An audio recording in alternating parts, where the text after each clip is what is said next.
Hey guys, welcome to another video tutorial with me, Claris. In this video, we are starting sort of a new series. And by new, I pretty much mean if you've been following me for my wet on wet, we're enhancing in this new series. So in this series over here, starting with this video, we are going to be adding 2 additional brushes to what we've been using so far. And so far in the last few videos for the wet on wet series, we've been using the number 6 and the number 4, Velvetouch number 4 and Princeton Neptune number 6. And we're just going to be adding the wash by Princeton Velvetouch and then also the round number 1 by Princeton Heritage. And instead of our mailing colors, we're going to be exploring using Granulating colors by Supervision. And I have done a swatch video on this, so if you're looking to check those out, just check out the swatch video. I have swatched the Supervision layered colors and then also the White Nights granulating colors. It's pretty much very similar. I think a lot of brands have it, but the Supervision has this duotone effect happening in theirs, which I absolutely love. And I just used them for loose florals for my exclusive live on YouTube with Creative Fabrica fans and patrons, and this is what that looked like. It was absolutely stunning. I love the effects. Like, this is one color, and I think it was just like the blue brown, if I'm not mistaken. This was one color, this was another. Again, you can see it's got that duotone effect in these. This was another color. It's got some brown and gold. Just gorgeous. So I figured we're going to do a series with these colors and have a lot of fun exploring florals and possibly even some skies, some abstract skies. All right, so here we go. Just lastly, before we begin, everything that I'm using over here, all my supplies are listed in the description below, so please feel free to check that out. Oh, one last thing, and for our paper, we're still using our Paul Rubens sketchbook. All right, so here we go. So in today's video, we're going to use 2 colors, and we're just going to appreciate and explore the beautiful duotones. I was going to say gradients, but duotones was a better word that these colors offer. So I'm going to use 2 colors, and we're going to do a very simple abstract sort of landscape. And we are going to also introduce one extra element in our paintings. And I say paintings because you might want to try it a few times. We're going to do a little bit of salt. So I hope you're excited. The 2 colors I'm using are going to be the Green Violet and Devil's Kiss. So I'm just going to start putting a little bit of that onto my palette here.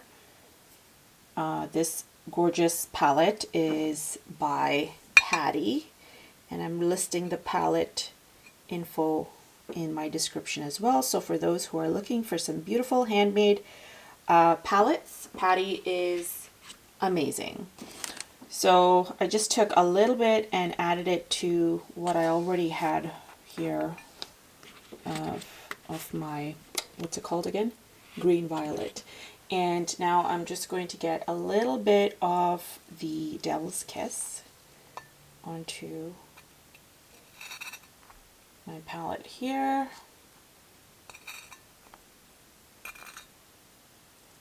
Perfect. And now we're going to use the flat brush to dampen our sheet, and we are going to use the number 6 to get some color and add it to our beautiful arrangement.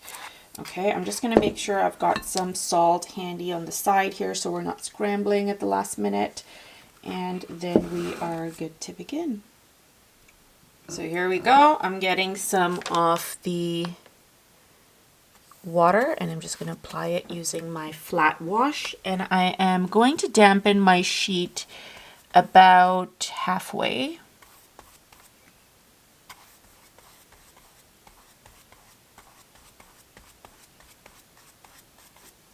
And then, so here we go. This is about halfway. Yep. And then I'm taking my number 6, and I have some of that Devil's Kiss violet on here. And very simply, I'm just going to hold my brush at an angle, and I'm just adding strokes. Dipping the tip of my brush in water. Adding some zigzags. And sort of lightening it as we go downward. Washing off most of it and just sort of lightly bringing this downward. I just want to touch up some more at the top, just give it like some nice darker shades happening.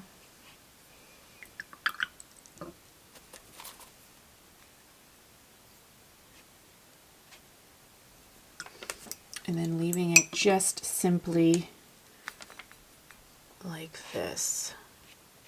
I just wanted to add one more. And now before it dries off, I want to do this. I'm going to add some salt in the dark areas just to see what that's going to end up looking like, and then also in the light areas here. And now, not forgetting that this is probably dried up, so we're just going to redampen this area just a tad. And here's what I'm going to do. Taking the number 6 again, we're going to activate our green violet. And making sure it's nice and damp, mixed up well, not just damp. We're looking at about a 70-30% mixture here. And I'm just going to lightly add a stroke here, and then going into the area where we've got some water and allowing this to sort of disperse into what we have happening at the top. So I'm adding more color here.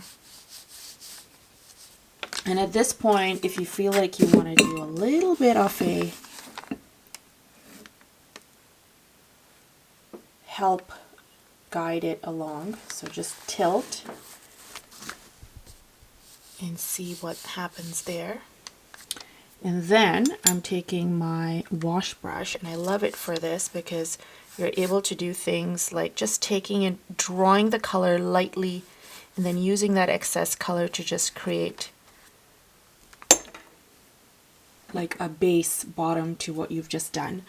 And again, you can take some extra color, add maybe more water to it if you want a lighter version of what's happening, and just lightly add it in there and just watch the color disperse.